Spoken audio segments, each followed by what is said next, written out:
sagalee Oromiyaadhaa irra deebinee akka mooltan jechaa kanatti aansinee sagantaa addaa ka qopheessine isinii dhiyeessina.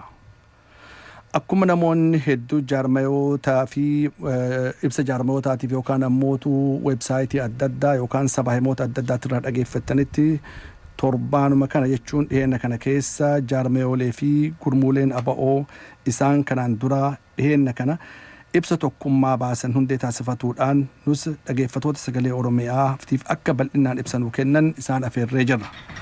Ammaan tana na wajjin istuudiyoo keessa nama lama eeggachaa jira. Tokko Dr. Nuuroo Badhaasoo hooggana aba'oo jijjiirama durii irraa as na bira jiranii. Akkasuma immoo Boonsaa Sabaa hooggana adda bilisummaa Oromiyaa isa duriitirraa ammaan tana istuudiyootti naa dhiyaatutti jira. Haga inni dhiyaatuuf ammoo laayinarra ammaan tana karaa qunnamtii telefoonaatiin obbo Dirribaa Hordofaadhaa hooggana koree yeroo duraanii irraa bilbilaan Waashintan irraa. Akkasuma ammoo obbo Abdataa Shuukee hooggana gurmuu qabsaa'otaa fi miseensota aba'oo duraanii bilbilaan Deniver irraa Koloraadoon na fakkaata akkasumaami Koloraadoon irraa na wajjin jiranii isin martinuuyyuu waamicha keenya ulfeessitanii dhufuu keessaniif galatooma. Isinillee carraa kana nuu kennuu keessaniif galatooma jenna. Warri telefoonirra jirtan na dhageettanii? Galatooma obbo Seetiin dhageenna galatooma. Ulfaadhaatii gaa isinis galatooma. Dhugumatti gaa yeroo hedduu tokkooman waliigalan waltayan jechuun kun gurraaf dhiyaana oduu bareeda. Kanuma dhaga'uudhaan isin qunnamnee kanaafuu mee dura namni nu dhageeffatu akka hubatuuf jecha maal irratti akka waliigaltan keessa duraa duuba ibsa kanaa gabaabatti tokkoon keessan akka nu ibsitan fedha. Asumarraa istuudiyoo keessaa yoo jalqabne hoo? Bareeda. Duraan dursee sagalee Oromiyaa obbo Abdul Jaliiliif obbo Said carraa kana nuu kennuu keessaniif galatoomaa jenna. Akkuma beekamu tokkummaan humna. Uummanni Oromoo tokkummaa qabsaa'otaa bara hedduuf dharra'aa ture, hawwa'aa ture. Sirbitoonni yookaan weellistoonni Oromoo tokkummaa jedhaa bara hedduu dubbataa turanii weellisaa turanii waliigalatti bu'aa tokkummaa uummanni keenya orga beekee bubbuleera. Tokkummaa qabsaa'ota isaa hawwaa ture gaafataa ture. Gaafii bilbiltuu uummanni keenya gaafatu kana deebii kennuun barbaachisaa ta'uu isaa itti amannee nuti qabsaa'onni Oromoo tokko taanee hunna taanee diina keenya ka Oromiyaa bitaa jiru nyaataa jiru ajjeesaa jiru ofirraa kaasuun barbaachisaa ta'uu itti amannee jaarmoleen adda addaa gurmuuleen adda addaa ji'a hedduuf erga haasofnee booda haasaa keenya as dhiyoo kanaa caamsaa 27 tokkoomnee ummata keenyaaf gammachuu kana labsineerraa yookaan ibsineerraa. Tokkummaan kunillee maalirra hundaa'e gaafii jedhuu fi qaamolee walitti dhufne kun hundi keenyaa odoo addaan hin babaaneen dura miseensota adda bilisummaa Oromoo turre. Sababa adda addaatiif adda bilisummaa Oromoo akkuma Oromoonni quba qaban bara hedduuf adda faffaca'ee maqaa adda addaatiin socho'aa ture. Maqaa adda addaatiin socho'uun kun ummata keenyaafillee bu'aan qabu, qabsoo keenyaafillee bu'aan qabu, ummanni keenya bilisoomuu qaba. Ka bilisoomu ammoo tokkoomee hunna ta'uun itti amannee tokkummaa uumnee tokkummaa irra waliigalle akkuma beekamu qaamni adda addaa urga addaan baane sagantaa adda addaa jala socho'aa turre. Fakkeenyaaf abaawoon jijjiiramaa sagantaa 2012 fooyyesseen socho'aa ture. Gurmuun qabsaa'otaa sagantaa adda bilisummaa Oromoo 2004 tumamee irra turanii. Akkasumas addi bilisummaa Oromiyaa sagantaa baafatee adda socho'aa ture. Miseensonni koree yeroollee sagantaa adda bilisummaa Oromoo 2004 tumamee irra turanii. Nu'uun kun gaafa walii gallu warra irra walii galle nu'uun kun hundi bakka duraa waliin turre. Odoo addaan hin faca'in waliin turre sagantaa bara 2004 tumame kaabaa'ooti hoogganamaa hoggaa tokko keessa kora godhannee wanni fooyyessinullee yoo jiraate wanni itti edaanullee wanni irraa dhidhatullee yoo jiraate hoggaan booda korarra akka mirkaneessinu hoo ta'u haga kora san geennuuf sagantaa adda bilisummaa Oromoo kora sabaa 2004 tumeen geggeeffamna jennee waliigalleera. Bu'uurri waliigaltee keenna ummata keenya gabrummaa jalaa baasuudha.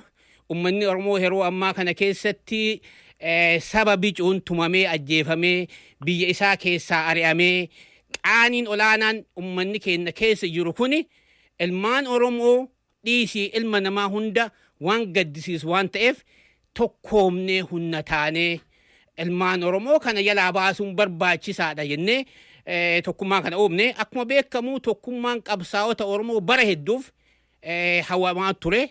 Sababa adda addaatiif namooleen akka tasaa ta'ee agartee qaama adda addaa hoogganan dhaaba adda addaa hoogganan tokkummaa afaanii haa dubbatan malee wareegama tokkummaan barbaadu kennuuf qophii waan hin taaneef namooleen bakka adda addaatitti agartee aangoo didiqqoo tabu'aan qabne ta ofii qabatan kana malee waan guddaa ummanni keenya laaluu diddaan tokkummaan bara hedduuf dhufuu hin dandeenye.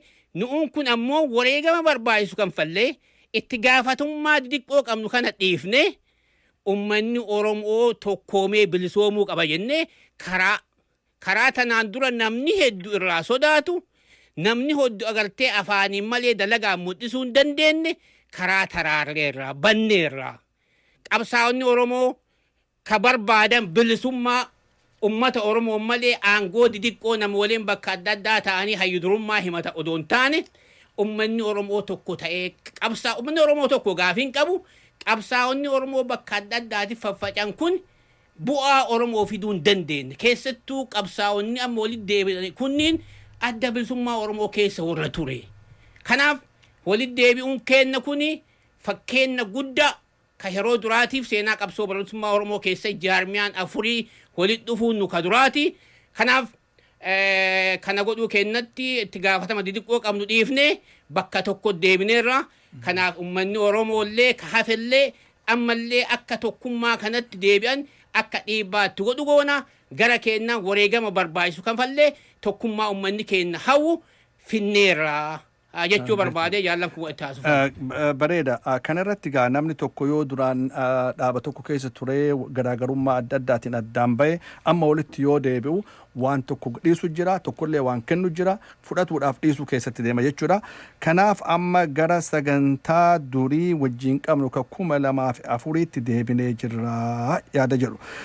Gaarii namni gariin gaa waan kana nu hubatu ta'a ka 2012 maal ture ka 2004 maal akka ture gara Waashingtan yoo tarkaanfadhe obbo Dirribaa Hordofaa. Hayyee hedduu galatoome jaalnoroon dubbisee jira. Dhugumatti tokkummaan kun duraan dursinee nuti jaarmiyaa tokko jala turre miseensuma harki baay'een jechuu kooti harki 95 ol jaarmiyaa tokko jala turre innis adda bilisummaa Oromooti. Jaalannee odoo hin ta'in sababa adda addaatiin humna keenyaa oliin sababa ta'een miseensonni jaarmiyaa tokko gargar faca'anii bakka bakkatti bittinnaa'anii ammoo bakka bittinnaa'anitti akkuma haalli minjaa'een gurmuulee tolfatanii qabsoo tana irraa hafuu irra gurmuu tolfatanii socho'aa turanii ammoo gurmuun sun bu'aa guddaa hin finne akka Oromoon barbaadu akka fedhii jaarmiyaa keessa turreetillee bu'aa guddoo hin finne kanuma xiinxaluudhaanii bakka bakka jiraachuu irraa walitti akka deebinu jaallan tokko tokko murannoo fudhatanii tarkaanfii akkasii fudhatanii namoota quunnamuu jalqabanii walitti dudubbachuun dhufe achuma keessa gaa walitti deddeebinee tokkummaan tuni akka dhugoomtu goone jechuudha. Egaa sagantaan irratti amma tokkoomne kan 2004 kan koorri sabaa tume sagantaanuma miseensi adda bilisummaa Oromoo walumaa gala hordofaa turedha. Sagantaan suni bal'aadha. Sagantaa hiree murteeffannaa uummata Oromoo mirkaneessuu fi biyyi Oromiyaa walabummaa ishee argattee akka jiraattu daangaan ishees beekamee akka jiraattu kan jedhudha. rakkoon keenya yeroo hundayyuu sagantaa siyaasaarra hin turre sagantaa rakkoon Oromoo jidduu ture rakkoon qabsaa'ota fi miseensota adda bilisummaa Oromoo jidduu ture rakkoo hoggansiisaati hogganatu fedhii miseensaa fi fedhii uummata Oromoo kana guutuu dide kanarraa kan ka'edha gara babbayitiin kan dhufte kanaaf bakka irraa gargar baan sanatti akka tokkoomnu yaadni dhiyaatee fudhatama argate sagantaa 2004 sanarratti walitti deebine jechuudha. Egaa akkuma sila jedhe jaarmoleen xixiqqoon sagantaa mataa isaanii akkuma isaaniif tolutti babbaafatanii turanii isaan isa keessaa sagantaa 2012 kan jedhu kun jaallan kan jaalluuroon keessatti argamu kan jeneraal Kamaalin geggeeffamu sagantaa adda bilisummaa Oromoo kan 2004 kooraan ragga sana fooyyessaniiti hin fooyyessanii fooyyinsi isaa maali hiree murteeffannaa uummanni Oromoo karaa biyya Itoophiyaa keessanis argamuu ni danda'a yaada jedhu fooyyessanii suni ammoo fedhii uummata Oromootii fi fedhii miseensa adda bilisummaa Oromoo akka hin taane isaanis hubatanii karaa sanaan deemuun hin ta'a jennee hojjennee garuu amma hin taane bakka duraa irra jirutti deebinee uummata Oromootiif fedhii uummata Oromoo agarree irraa fedhii uummata Oromoo sana akka mirkaneessinu walitti deebinee haa tokkoomnu haa humna taanu kan jedhurraan sagantaa kanarratti deebi'ame jechuudha. Bareeda maal jettan? Asirratti waan jedhu jira.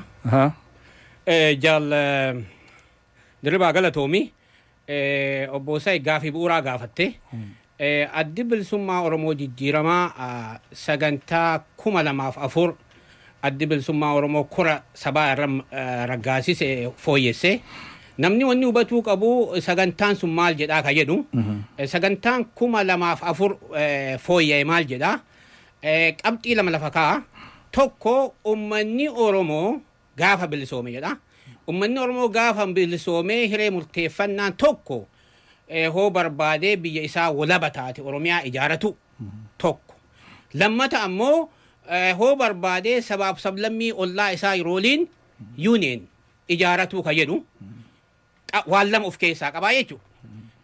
Sagantaa 2004 abaawoon jijjiiramaa fooyyesse jennu lamaan kana keessaa tokko fudhatee jechuudha. Lamaan kana keessaa tokko fudhatee lamaan kunuu qaraa seera san keessa waan jiraati jechuudha.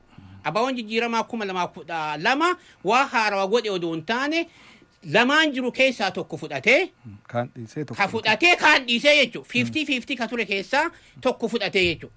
Innillee maal ka jedhu ummanni Oromoo gaafa bilisoome booda ummatoota biraa walii hoo jiraate isa fayyadaa gaafa bilisoome ka jedhu jechuudha.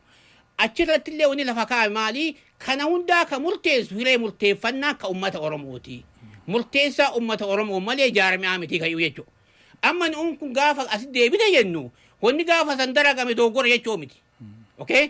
Wanni gaafa san Oromoof dalagame waan seera san keessiruu dalanne amma ammoo adda kenna bichaa odoo hin taane jaarmiyolee Oromoo walitti dhufuun barbaachisaa waan ta'eef tokkummaa waa hedduu fiduu waan danda'amuuf bakka duraa addaan baane sanitti deebine jennee jechuudha. Malee dogoggora ta'ee kana godhamee wanni jedhamu kun hin jiru jechuudha. Dogoggorri ta'e wayituu hin jiru waa achi keessaa jiru tokko fudhannee gabbaane amma ammoo lakki walitti deebinee walii socho'uu yakayee walitti deebinee jechuudha sagantaa san fudhanne. Ayyee bakka duritti deebinee walirra achi dalaynaa akka jechuudha.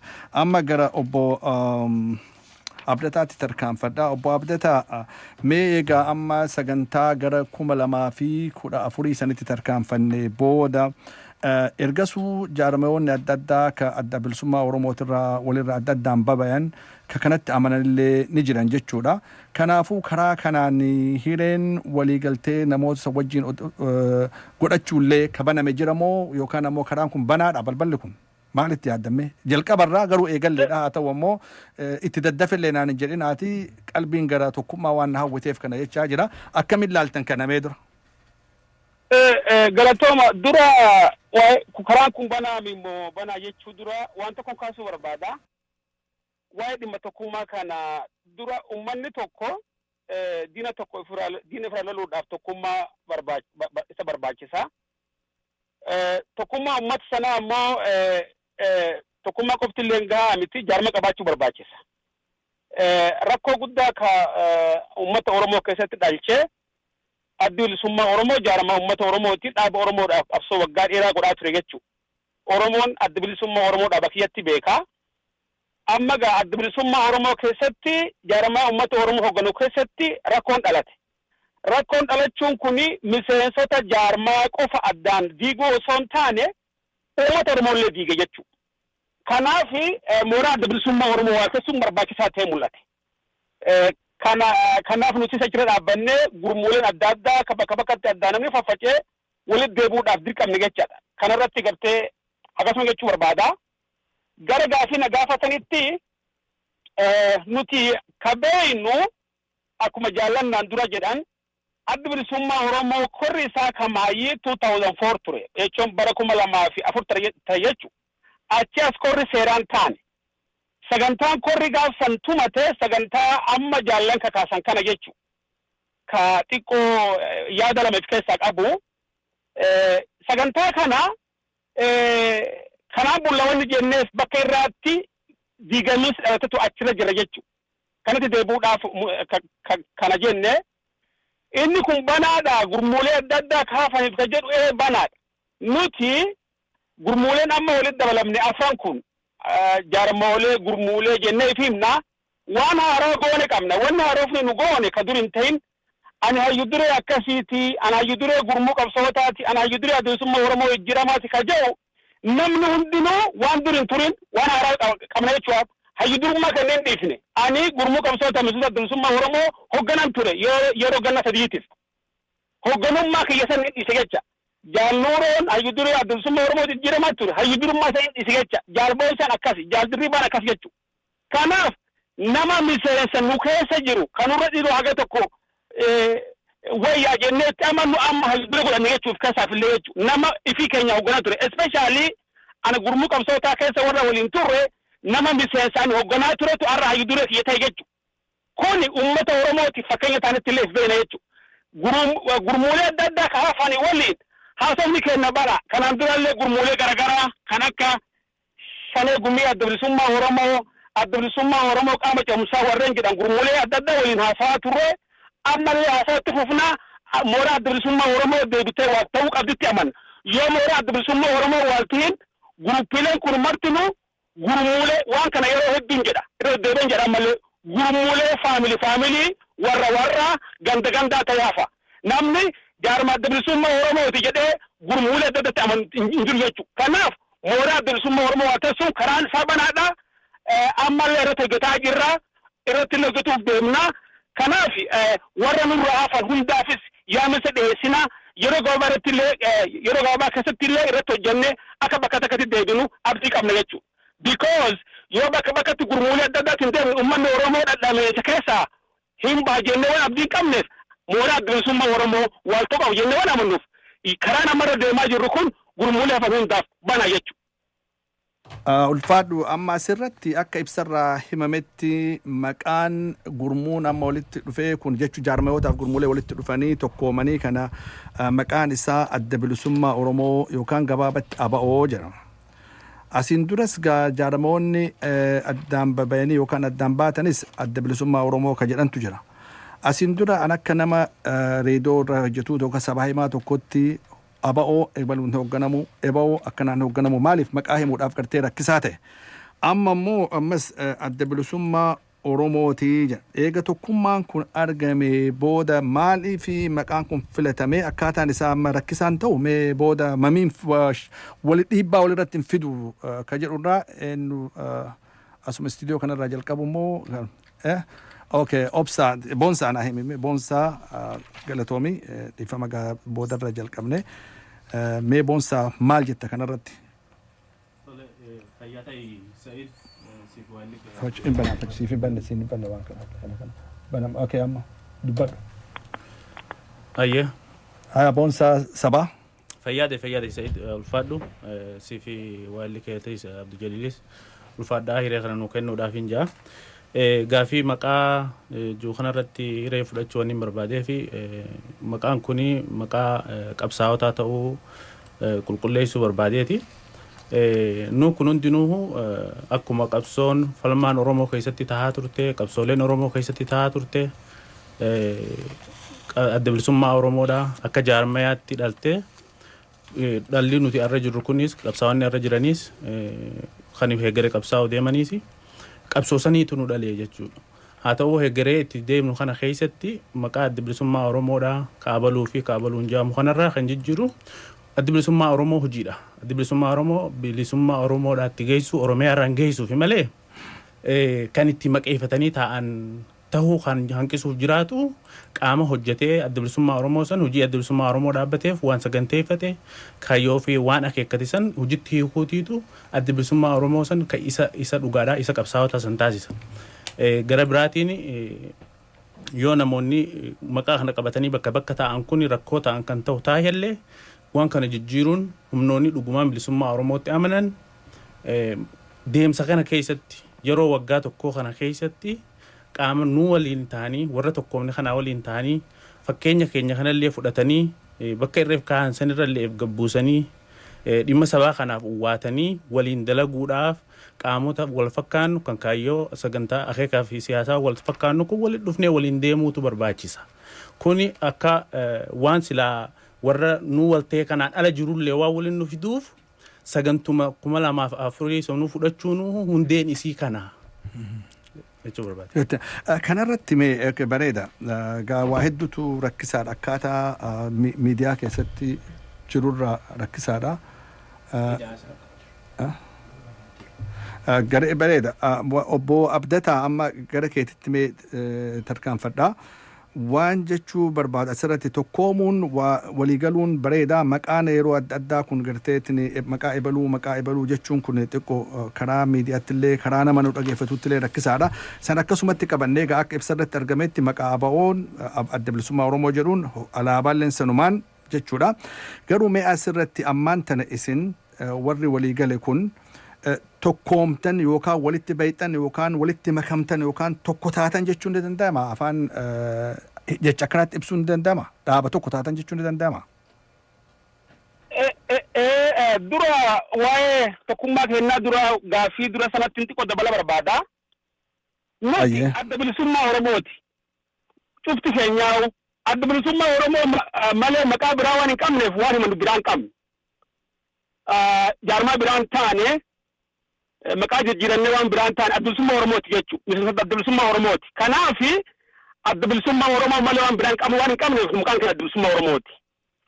Wanti nuti jaarmoota garaagaraa yookaan ammoo guruppiilee garaagaraa murnoota hafaniin bakka takkatti dichoo qabne jennuuf rakkoo kanaaf adda bilisummaa Oromoo tokkoffaa lammaffaa sadaffaa shanaffaa ta'uur yookaan adda bilisummaa Oromoo maqaa namaatiin yaa'uu irra mooraa adda bilisummaa Oromoo wal ta'uu qabaannu jennuuf kanaaf namni hundinuu adda bilisummaa Oromoo qoodatee keessa adda addaa yookaan ammoo wanni keessa kakkaayatee deddeeman jechuudha. Kun uummata Oromoolee kadhaa maasee fi qabsoo Oromoolee kollaafti ka godhe. Karaa kanaan ammallee deemnee bakka takkallee gahuu hin dandeenye. Kana waan ta'eef mooraa adda bilisummaa Oromoo nuti amma gurmuu qabsootaa adda bilisummaa Oromoo turre kun koree adda bilisummaa Oromoo turre kun amma nuti takka taane sunooma hundi hafte jechuudha. Kanaafuu adda bilisummaa Oromoo waasasuu qabnaa wani jennuuf kanaaf jechuudha. Kanaaf waa'ee maqaa kanaa adda bilisummaa Oromoo malee waan biraan qabneef kanaaf adda bilisummaa Oromoo filanne adda bilisummaa Oromooti nuti waan taane. Ka amma tokkoomtanii kan jedhu yes tokkoomnee hoggana haaraa tolfanne yeroodhaaf nama lama hayyuduree adda bilisummaa Oromoo jaarmoolee amma tokkoomee kana jaalabaa nagaa jaarraa hayyuduree keenya Birgaadir Jeeraa Halluu Gonfaa itti aanaa hayyuduree keenyaati. Caasaan jaarmaa kan rahaaf gameeleen bekiileen bakka adda addaatti yeroo gabaabaa keessatti nu tubamaa yeroo ammaa kana keessatti caasa ku jalatti bullaa hoggana tokkoon bulla jechuun barbaade fayyaa ta'a. Kanarratti ammas wanni tokko kaka'umaas seetan yeroo hedduu aadaa kan ta'e amma Oromoon komiilleen jaalatu komii fi yeroo hedduu gartee dubbannee haasawan waa hedduutu dhufa garuu kanarra narra gaafachuun narra jiraaf gaafadhe. Maalii fi dhugaadha tokkoomuun waliigaluun Oromoo walfillee dhiyaana jedhee gurraafis abdiidha gartee bareeda qabsoofis amma asirratti yeroo tokko maaltu jira tokkummaa tokko fidatuudhaaf diigamiinsa biraatu dhufa tokkummaa tokko fiduudhaaf diigamiinsa biraatu dhufa maaliif gurmuu waliin ture tokko diigameet bakka lama ta'eet kun ammoo dhufa kun ammoo ibsa biraa boru baasa waan akkanaa kanatu aadaa ta'aa jira waan akkanaa kun akkaataa kamitti ilaalama fakkeenyaaf amma ibsa tokko ka gurmuu qabsaa'otaatirraa bahee tokko yoo ilaalu waan akkanaa kana jira tokkummaa durii kana diinee tokkummaa biraa ijaaruu irratti akkana wadaru tokko taanee waliin deemuu maaliif dadhabne maali waan akkanaa kun aadaan akkanaa kun abboommata illee deebisuu hin dandeettan isin keessaa banaadha. Bareeda I think ana isin rafa go jira namni ummanni kun amaaf kenna fakkaata jaallan kuni akkuma jedhame yeroo ammaa kana keessatti yeroo waliigaltee keenya sana guyyaatti aanu keessatti namni tokko xalaa barreessee facaasee nama tokko jechu nama tokko namni xalaa akkas barreessee facaasu yeroo hunda namootuma amala akkasii qabanii nama arrabsuuf angartee asin dhufnee garuu dhugaa lafarra jirtu kaasuun barbaachisaa ta'a. Yeroo hedduu namarra xalaa barreessu waan garagaraa barreessuun amala nama sanaati akka nama tokkotti ilaalla. Nuti gurmuun qaamni hoggana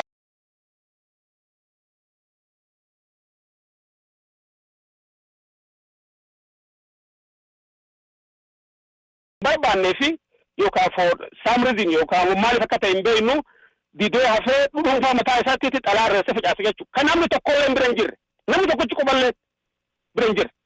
Brenjiri agartee xalaa barreessee facaase jechuudha. Kuni dogoggora namni waan san godhe akka dhuunfaatti ilaallaa nuti gurmuu qabsoota miseensota bilisummaa Oromoo waliigaltee kana keessatti wal dhuunfannee caasaa miseensota keenyaa ka biyya ollaa jiran ka biyya alaa jiran biyya keessa jiran bakka adda jiran hundi wal dhuunfatee hundi keenya waliigaltee kana keessatti hirmannee jira jechuudha. Akkuma jedhame namoonni gartee Oromoo waan jettu harki hanna bare dooluu socho'aa jiran gartee namoonni kun yeroo hedduu ibin adda bilisummaa Oromoo xalaa barreessaa turan bara 80 keessa namni kun xalaa barreessaa ture warra bilisummaa Oromoo diiguudhaaf tattaaffii guddaadha gartee nama xalaa barreessaa ture adda bilisummaa Oromoo dhaaba fiildaalitaaf xalaa barreessaa ture yeroo adda addaatti jaarmaa biraa keessaa banee jaarmanii biraatti xalaatti barreessaa turanii gartee kun amala namoota dhuunfaati amala nama dhuunfaa asirratti kaasnee wanna haatuuf nu qabnu akkuma jedhame gurmuun keenya waliigaltee kana keessatti hundi durataan gurmuu sanaa ka ture tokko gartee hundi keenya wal dhuunfannee waliin bakka takkatti deebinee jiru jechuun barbaade jechuudha. Durataa irraa haga koree jiraachiiftuuf miseensota gadi aanutti haga miseensota koree jiraachiiftu gumee sabaatitti hundi keenyaayyuu waliigaltee kana keessatti hirmaannee jira jechuudha. Nama tokko qofatu nu raase. Gaarii akkasumatti naaqabaatii maaliif ammaan tana sa'aan kun sa'a jaarra waan ta'eef asitti istiidiyoo irraa ibsa kennu nurra jira Abduu Jaliil. Galatoomi dhaggeeffattoota sagalee Oromiyaa jaalatamoo qophiin sagalee Oromiyaa tanarraa asirratti raawwatti garuu reediyoon keessan biraan fagaatina maaliif qophiin itti aantu qophii reediyoo hawaasa Oromoodhaati sagantaan ammaan tana deemaa jirtu tun reediyoo hawaasa Oromoo irratti dabruudhaaf jiraatti kanaafuu reediyoon keessan bira hin fagaatina. You are listening to Fresh Air Radio KFAI 90.3 FM Minneapolis and 106.7 FM St. Paul. Coming up is the Oromo Community Program.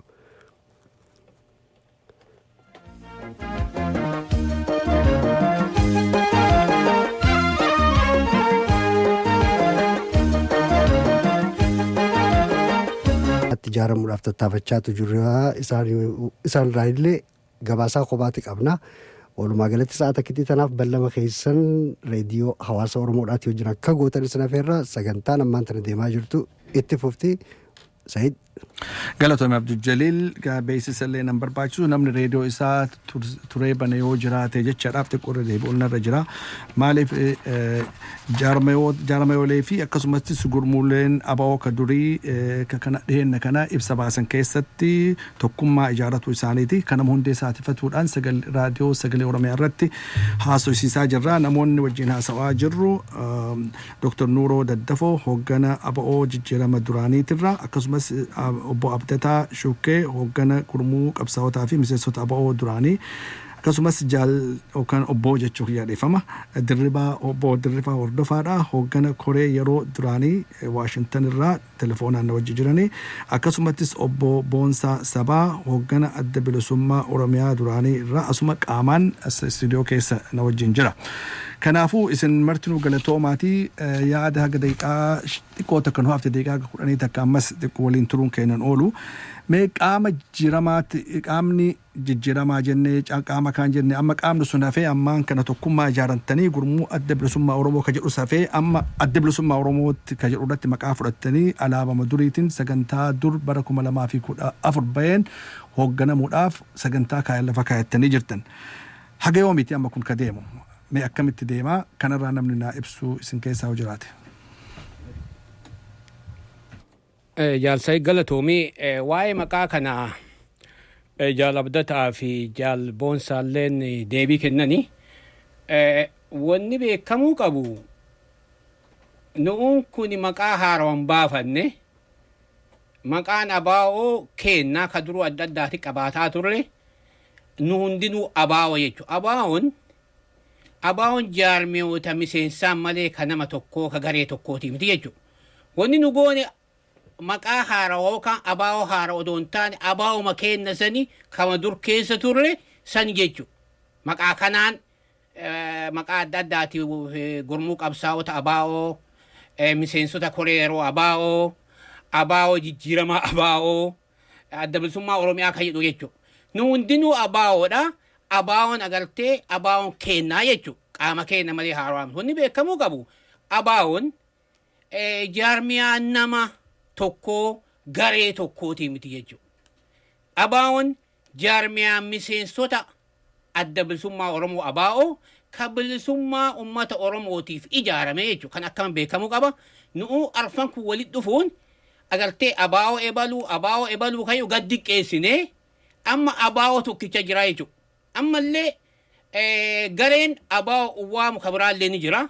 Kun hundi wali akka dhufu feenaa jechuudha ammallee. Afaan faajiin kun akkaafu barbaannaa jechuudha. Abaa'oo ebaluu kan jedhu amma abaa'oo nama afurii irraa tokko gad deebifne ammallee gareen abaa'oo uwwaamu ni jira. Kunillee akka hafu barbaannaa jechuudha. Abaa'oon tokko ta'ee qabsaa'onni isaa miseensonni isaa bakka tokkotti hoo socho'an mataan isaa hunda guddaadha. Inni nuu diina sodaachisaa. Uummata Oromooti hamilee kennaa. Oromiyaa bilisoomsuu danda'a.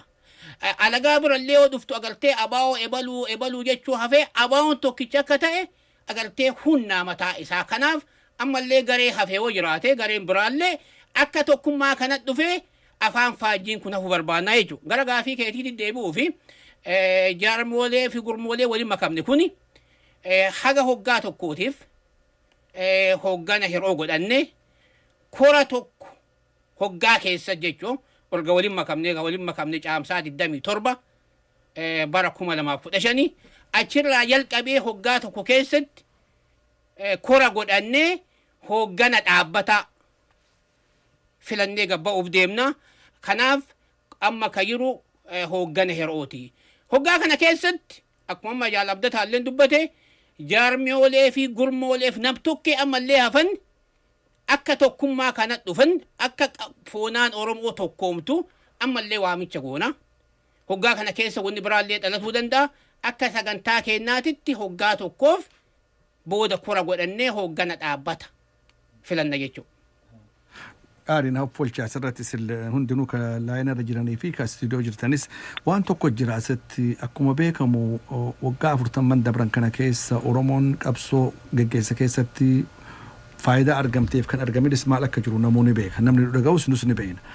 Ammaan tana agartee akkaataan jaarmoonni hoogganni ala jirru waliigalatti namni ala jiru kun itti deemuu fi haalli uummanni Oromoo irra jiru kun gartee wali madaalaan jiru. Akkami ammaan tana sagantaan yaadni keessan kaayoon lafa kaayattan qabsoo tana gartee karaa uummatni bakka isiin barbaachisutti deebisanii dalagsiisuudhaaf gartee akkaataa kanarratti hedduu duubatti hafaa jirra. Karaa kanaan maaltu yaadame obbo Dirribaa yeroo hireessi kennu? Mee kana naa deebisi gaafiin kiyya sii galee hubattee? Hubadde hedduu galatoome. Gaafiin tuni gaafiidhuma Oromoo kaayyoo isaa akka galma geessu barbaadu yeroo hunda gaafatudha.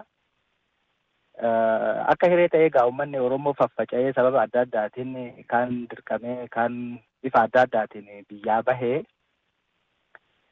biyyaa bahuun tun kaan qabsoo irraa fageessitee kaan immoo qabsootti akka deemullee akka goote inuma jirti. Hiree adda addaatu uumame. haa ta'u sababa immoo biyya alaa kun qabsoodha. Biyya alaa keessa jiraachuun mataan isaa qabsoodha. Sunillee Oromoo kana akka laafatu taasisee jira. Uummata silaa asii waa hojjetee biyyatti deebi'ee waa illee godhuu danda'u.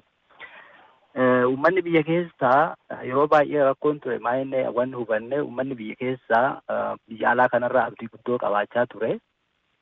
Kan biyya alaa kun immoo uummata biyya keessaati eegaa maaliif rakkoo guddoon yeroo baay'ee kallattiidhaan isarratti waan deemtuufi haalli kun yeroo baay'ee fudhate dhugaadha. Waggaan hedduun deemee jira. Garuu haala tokko tokko jijjiiruun barbaachisaa akka ta'e amma qorannoon tokko tokko deemee jira. Yaadni adda addaa beektota adda addaa irraa dhiyaatee jira. Kanaaf qabsooni akkuma ibsa keenya keessatti illee ibsamee jira. Qabsooni uummata alaa kana ijaarree dammaqsinee ijaarree waan barbaachisaa ta'een akka humna ta'u taasifnee qabsoo ammoo gara biyya barbaadnu sanatti dirree uummata keenya bal'inaan keessa jiru keessatti akka deebi'u hogganni biyya alaa kunillee wanti warri hogganuu danda'u biyya keessatti akka deebi'u qabsoon bakki itti hogganamtu bakka biyya keessatti bakka itti qabsoon godhamtuudha. Kanaaf ilaalchi gara fuulduraa karoorri gara fuulduraa jiru akeekni jiru ammatti humna guddoo hin qabnu garuu humna sana guuttannee dhawaatumaan suduudaan gara biyya keessatti akka galuudha kan irratti hojjetamaa jiru. Gaarii boonsaa kanarratti waan jettu qabda? Moo ayya fayyaa ta'ee ulfaadhu jaaldirribaa dhugaadha. Haalli biyya alaatii fi keessumattuu qabsoon Oromoo kun biyya keessatti gidiraan sabarra deemu jirtuu fi dhawaanni qabsoo Oromoodhaa waliin gitu kanummaan dhiibbaa adda addaa godhee namoota gojjoo keessa taa'ee wal dhiibu kana akka isaan fuula tokkotti deebi'an qabsoo sabaa tana akka isin irree horattu taasisuun kanumti nama kana dirqisiisuu isuma kana nuus kanarraa kaanee ifillee ilaallee humna keenyaas ilaallee humna akka qabsoo Oromoo walii galaatti warra tokkoome kana qofaa osoo hin ta'in warra nuun alattis hojii qabsoodhaarra jiru karaa hidhannootiin hojjechaa jiru hundaa'uu madaallee ilaallee furmaanni tokkichaan jiru gaagama mooraa qabsoo mudate faffaceensa mudate adda bahinsa mudate kana furuun rakkoo hawaasa keessa mudate saniis furuu ta'a. Bishaan mataarraa gannaqame taatee rakkoon qabsoo Oromoo mudattee hawaasatti illee gadi buute hawaasni akka luuca'ee fuula tokkoon humnaa fi beekumsa qabuu fi dandeeyyiin jirtu hunda qabsoo akka tokko deebisee akka qabsoon hin tennifamne kan godhe faffaceensa qaamonni adda addaa qabeenya namaa humna namaa kana hunda bakka fudhatan kana waan ta'eef kana luuceessuun dirqama qabsoon irra gaafattu dirqama qabsoon duraanis gaafachaa turte.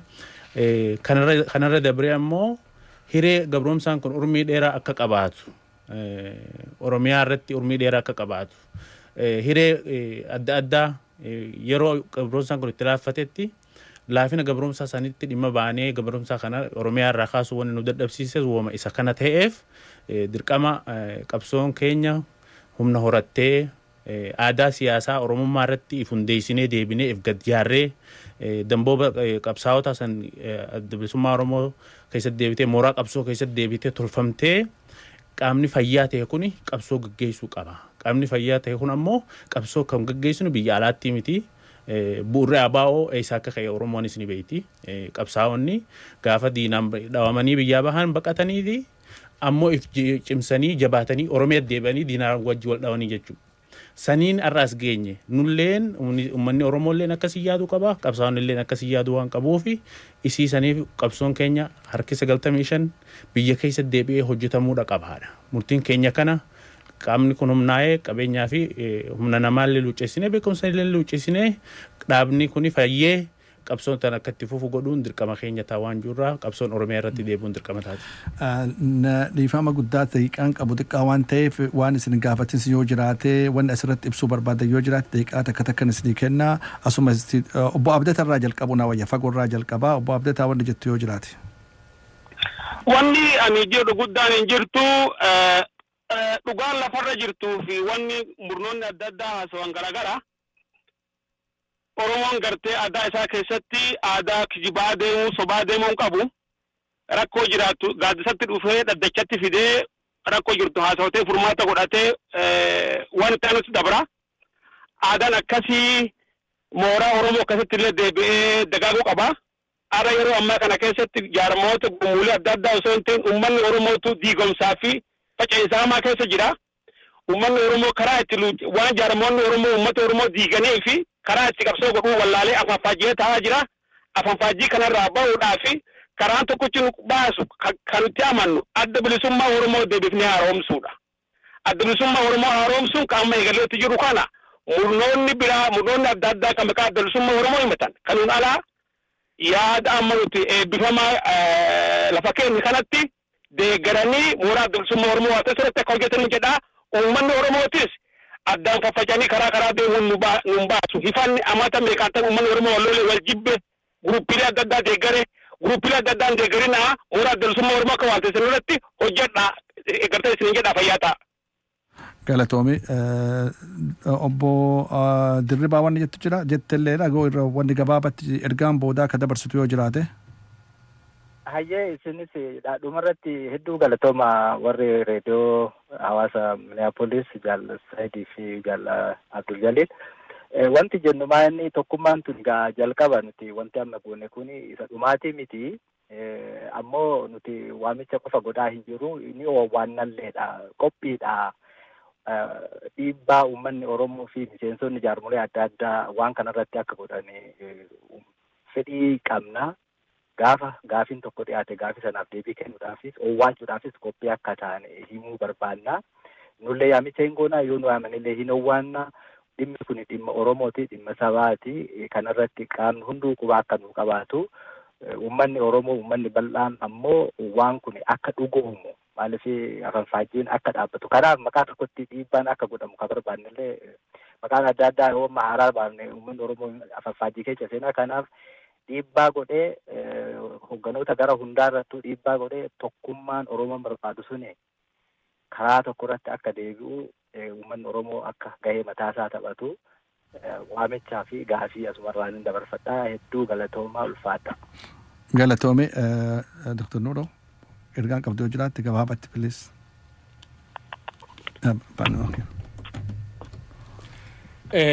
Well obbo Said Abdul Jalil akkasumas sagaleen Oromiyaa gammachuu tokkoomuu jaarmiyoota Oromoo uummata keenyaan ga'uu keessaniif galatoomaa jenna.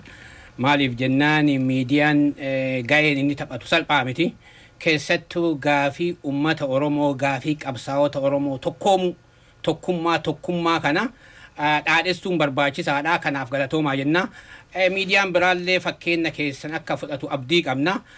Gara dhaamsaa deebisuu fi akkuma dubbannee nu'uun kun ijaaramaan arfan kun agartee tokkummaa uummanni keenya gaafatu wareegama barbaachisu kan fallee aangoo didiqqoo qabnu dhiifnee fakkeenya guddaa taaneerra. Kun uummata Oromootiif fakkeenya guddaadha. Uummanni Oromoo tokkummaa kana jabeessuu qaba. Jaarmiyoolee tokkummaa jabeessa walii dhaabatuu qaba. Akkasumas gurmuuleen adda addaa gareen adda addaa ka tokkummaa Oromoo afaaniin dubbatan ka dalagaa ammoo wajjaarra oolchine kanneen irratti dhiibbaa godhuun barbaachisaadha. Maaliif jennaan tokkummaan humna. Gaafa humna taate diina dha'uu dandeetta. Gaafa diina dhoofte bilisoomuu dandeettaa jechuudha.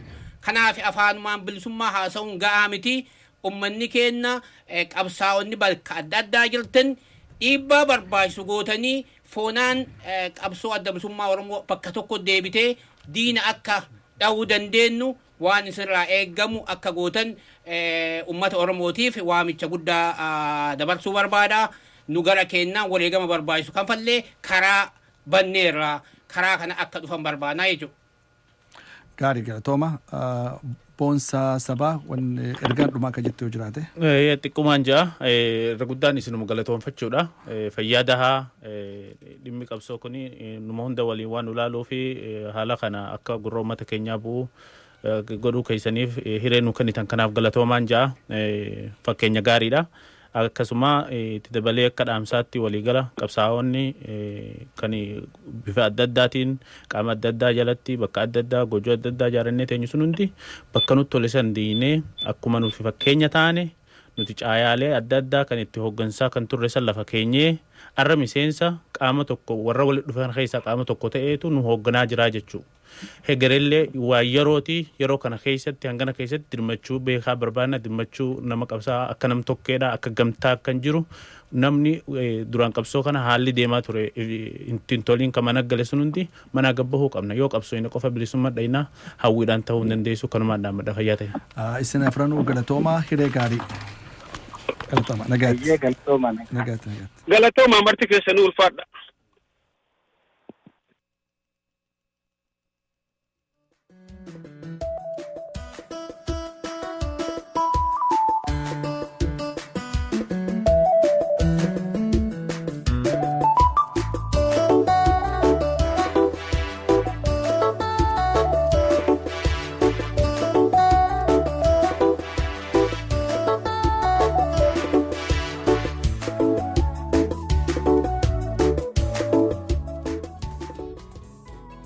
Hogganoota gurmuu sanii lamatu laayina irra jira.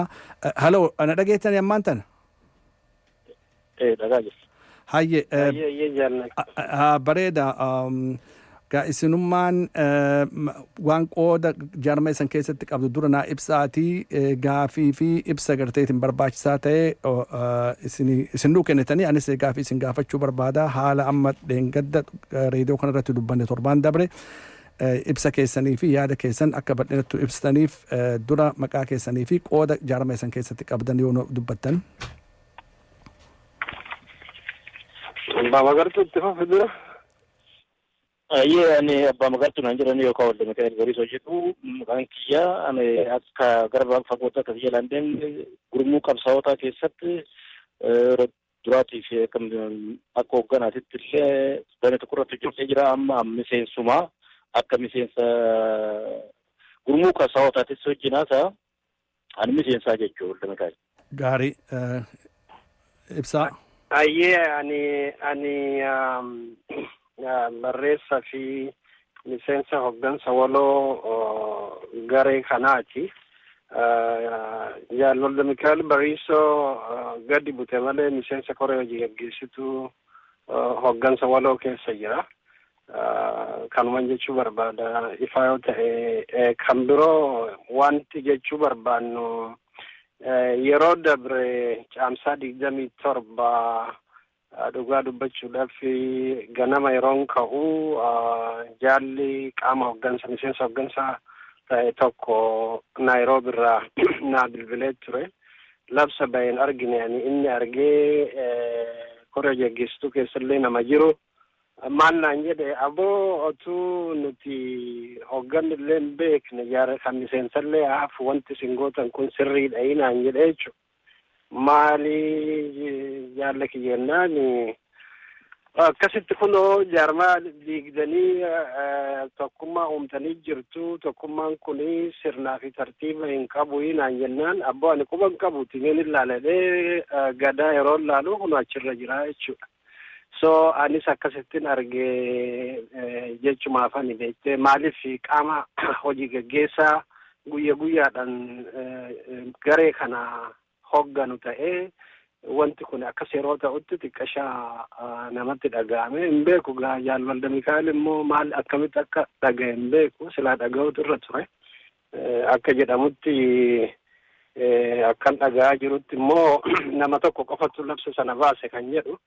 Kunillee botolika dur jedhamu tokko fakkaata.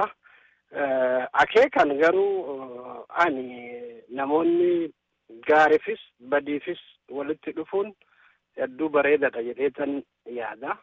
Garuu sirnaa fi tartiiba yeroon hordofnetti immoo waaraan ta'u. Tokkummaa qabsaa'otaa fi tokkummaa dhaaba kanaa abaa'oo deebisanii ijaaruu fi humneessuudhaaf sirna qabsiisuudhaaf akka dhuunfatti akka nam tokkotti ana caalallee kan tokkummaa irratti hojjetanii jiran jedhu xaaliyaanii booda abbaatu of faarsa kan jedhu saniifan jedha. Kanarraa kan hafe garuu ibsa keenya irratti nuti baafnee jirra.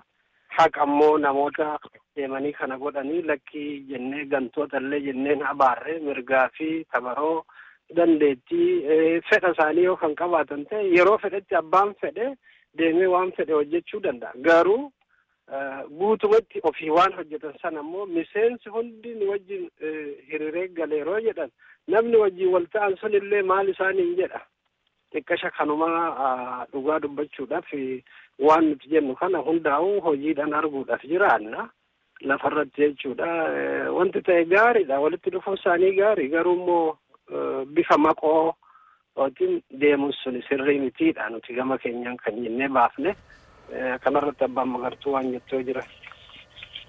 Anallee kanarra akka jedhu akka dhagaye anallee Ameerikaan marraa namni bilbilee maal gootanii jedhanitti mee walaalee dhaqasuun argee achiin guyyaa torban tokkoon duratti ol geennee waa'ee kanallee kaafnee yoo mari'annu akkaataan itti mari'anne akkasii miti sun boodatti deebi'a. Amma kaachirratti argineetiin murteessuun darbee akkana ta'ee namni tokkollee hin jiru lamallee hin jiru sadillee hin jiru jedhu. Namoonni kun isaan deebii kana haa deebisanii miseensa meeqa ijaaranii miseensa meeqa beekanii haguma amma jijjiiramatti ijaaramne kana nama meeqa ijaaranii nama meeqa diigame nama meeqa battinnee maqaa isaaniitiin isaanuu deebisuu hin danda'an kana isaaniif hin deebifnu. Nuti akka miseensaatitti akka hoogganaatitti illee isaanillee hooggana goonee akka wajjin jira amma warra qabsaa'ota biraa wajjin haasa'anii garana fidan yeroollee waan qabaataniif jennee isaan ramadannee turre. Ramadana kanarratti amma isaa yoo waan akkasii baasanii gadda guddatu nutti dhaga'ee dhugaa dubbachuudhaaf kan amma yeroo sadii nu mudate beeki. Yeroo sadii jechuun gaafa jijjiirama jennee jijjiiramaan kaanu sanillee oduma akkanatti waliin haasofnu halkama tokko biraa dhabne. Jijjiirama biraallee as deebinee muka soota ijaarree gaafa sochoonu kaanillee akkasumatti dhabne. Ani gaddeen guddaan asirraa qabu maali? Namni kaayoo tokkoof qabsaa'u namni kaayoo tokkoof deemu namni aadaa Oromootiif seera Oromootiif duudhaa Oromoo keessatti guddate dhugaa dubbachuuf waan akkanaa nu hojjetan jenna yeroo sadii nu baay'ee dhugaddisi. Hubachuu dhabneetis miti waan isaan hubatan kana wallaalleetis miti. Kana garuu kamtu nu baasaa kam hoyyaa kamtu kanaan yeroo hundaa deeggamee akkanatti gurmuun qabsaa'onni alatti bahanii alatti hafanii mufatanii ka jiranii hin jiranii qabsaa'onni ammallee ijoolleen dargaggoossi guddataa jiran jiree akkamitti kan ofitti makannee dhaaba kana ijaaruu dandeenya deebisuu dandeenya ka jedhu irratti nu kakaanee hondoo jennee yoo namni koree nama sadeen kunuu gaafuu bahee maqaa biraa jijjiiratee maqaa biraa kan ijaaru taate safuu Oromoo san waanuma Oromoon hin qabne waan seera Oromoo keessa hin jirre waa'ee ijaarama tokko keessa hin jirre irratti hojjetamee kufii akka isaanii baheen nu isaan balaaleffachuu irraa jaan qabnu akkaataa nama deemamee labsamee dhageenyu kun ijaarsa yoo ta'e Oromoon haa deebisu hin deebisu. Gaarii asirratti wanni isin gaafachuu barbaadu dhugaa wanni guddaan nu jechaa jirru Oromoon maal keessaa argataadha. Amma qaamni hoogganaa ka gurmuu qabsaawotaa quban qabu jechuu keessan immoo kaayoon kun amma waliigalteen kun ta'uu qabudha. Kanarratti mee ibsarraa jalqabaa. Dubbiin mariin kun mariin dhaabota Oromoo keessa adda bilisummaa Oromootii fi ulfoo kaayyoo tokko irratti ejjennoo cimina waan qabaniif jecha walitti deebisnee tokkoomuudhaaf tattaaffiin bara lama guutuu deemaa jira. Qabxiilee haftee taate garii haa taatu malee meejar achiimentiin godhamee jira. Kana yeroo waliigalteen kun godhamu yookaan kufu labsamuu danda'a isatti hin deebi'u. Wanti guddaan tokko kan garaagarummaa nu gidduu fide gurmuu qabsaawotaa keessatti jarri amma jijjiirama keessaa adeemsa sabafatanii bahan kan jiran algamaal irraa bahan kuni kana dura maalitti gargar ba'an sagantaa adda bilisummaa Oromoo hundeen jijjiiraniiti deeman yeroo sanitti ni yaadadha Oktoobar 28 irratti ejjennoo fudhannee itti gaafatama haala kanaa keessaa hin qabnu jennee baanee jechuudha. Yeroo sanitti maal irratti wal dhabne wanti guddaan irratti wal dhabne kaayyoo kana irratti eega wal dhabneefu uummata Oromoo fuulduratti gadi bahanii waa jechuutu irra jiraa kan jedhu gurmuun qabsaawotaa murteessa jechuudha. Kuni maali? Kaleessa intitii Itoophiyaa fudhatanii achi bahanii sagantaa adda bilisummaa Oromoo jijjiiranii deeman nuti akka ilaalchatti namni sagantaa adda bilisummaa Oromoo waloodhaan hin jijjiirre murni tokko qofti yoo jijjiiree deemee Itoophiyummaa fudhate adda bilisummaa Oromootii miti jennee fudhanna. Because gareeleen kun hundinuu faankshina malee adda bilisummaa Oromoo guutuu akka hin taanetti fudhannee jechuudha. Kanaaf gurmuu qabsaa'otaaf hin jenne. Kanarratti hirkachuudhaan jarri kuni dogoggora godhan kana uummata Oromoo fuulduratti bahanii barruudhaan waa baasutu irra jiraa kan jedhu ejjennoon kan ture. Gara birootiin maqoon bahameeti haalli kun akka laaffatuuf godhamee ejjennoo waliin yoo baafne yoo kan jedhu jechuudha. Lakkii kanaa miti. Wanti ta'uun irra jiru dogoggora kana dura qabsaa'ota irrattis kaayyoo irrattis godhame ifatti bahuutu irra jira. Jaarmayni tokko yeroo dogoggore gadi bahee uummata dogoggorse fuulduratti dhiifama gaafachuun yaallan isaa kan agartee deemanii yeroo deeman nu abaaranii deeman yeroo as deebi'an maal godhuuf deeman isa kanallee adda baafachuun dirqama jenneeti ejjennoo fudhachuutti jalqabe namni jechuudha. Kuni garaagarummaa gurmuu qabsaa'otaa keessatti fidee yeroo fidutti dhoksaadhaan mariin jalqabame jechuudha akkuma barame sana maqoo bahame. So inni kun sirrii miti jennee haala kana furuudhaaf otoo hojjennu labsi kun bahe. Labsi kun yeroo bahutti immoo uummata kaleessa dogoggoree gadi ba'anii eenyurraa buqqaa jedhanii dubbachaa turan mooraa qabsoo Oromoo jeeqamaa ture. Inni kun itti gaafatama namoonni fudhachuutu irra jira. Maal jechuudha kaleessa mooraa diinatti galamee yeroo agartee afaan Oromoo afaan Amaaraa cabaqaa mooraa qabsoo Oromoo keessatti eenyurraa buqqaa kan jedhu kun dubbatamaa ture. Eenyummaa Itoophiyaa fudhatanii maal jechuudha yeroo sanitti rakkoo akkamiitu akka ture saayikooloojikaalii uummanni Oromootu qabee jira. Nuti yeroo sana ejjennoo fudhannee hafne amma yeroo deebi'an hoo gadi bahanii dubbachuutu irra jira. Dubbachuu qofaa miti barruudhaan haala sana sagantaa sana waan faallessu sagantaa sana dhiifnee jira jedhanii dubbachuutu irra jira. Isa kana otuu hin godhamin maal irratti tokko ta'ana gara kam deemna kan jedhu sana deebisuun hedduu rakkisaadha. Maali jaarmaan maal hojjechuuf deemna? Intitiin kun immoo yeroo uumametti mariin kana dura ulfoo fi abaa wajjin gaggeessaa turre maal jedha kan jedhullee gaaffii guddaadha. Maaliif shunkurtaa fi dinnichaa waan hunda walitti naqxee yeroo bifa tokko qabsiistu ajaa'uun ni mala. Kanan jedhuuf amalaa jira, shakkii kana duratu turetu jira, kaayyoo irratti gaaffiitu jira, waan kana dura hojjetametu jira. Nuti kan jennu irra guddaa dhugaa dubbachuudhaaf waan agartee gadi bahamee mooraa Amaaraa dhaqamee xeebame suni hundinuu sirrii miti jenneet amanna. Garaagarummaan asitti as jira. Isaan jilli keenya immoo haala kana qulqulleessuudhaan tattaafatee ture. Mataan jilaa irraa dhaabbatee jira. Nama tokko jedhanii akka ololan kanaa miti. Jila kana kan hoogganee irraa dhaabbatee jira jechuudha. Maali kan irraa dhaabuu danda'e? Isaan kan jedhan haala kana hin baafnu. Qabsoo Oromooti jecha kana goonee kan jedhu. Asirratti dhaabbataa jechuudha. Namoonni pirinsipiliitti amatan. Kanatu eenyudha. Amma wanti isaan godhan. Tokkummaan kun Saayidoo bifa hedduu qaba. Nuti akka itti yaadnetti tokko kaayyoo qulqulluu irratti namoonni yookaan gareeleen wal ta'an maqaa dhaaba kanaatiin walitti makamuu danda'a. Namoonni kaayyoo qulqulluu hin qabne immoo muka nama koruu kan barbaadan isaafillee adda tokko uumne haga diina amma uummata keenya balleessaa jiru kana wajjin aangorraa buufne san booda uummanni Oromoo karaa referendamaatiin hiree isaa murteeffatu jedhanii kan fudhatan yoo ta'e wajjin hojjechuu ni danda'a. Isa kana gurmuun qabsaa'otaa kophaatti artikuleet godhee baasuu hin barbaadu. Egaa abaa'oon tokkomee booda tokkummaan kun eega dhumee booda waan ta'uun irra jiru mariidhaan goonadha. Dura hoomworkiin keenya dhaaba kana kaayyoo qulqulluu irratti tokkoomsudha. Isa kana waan faallessaa irraa of qabuudha jechuudha. Galii guddaan gurmuun qabsaa'otaa galii guddaadha jettee fudhatte kana. San booda kaayyoo dhaabni suni hordofu galiidhaan gahuudha jechuudha. Kana ala wanti goonuu hin jiru.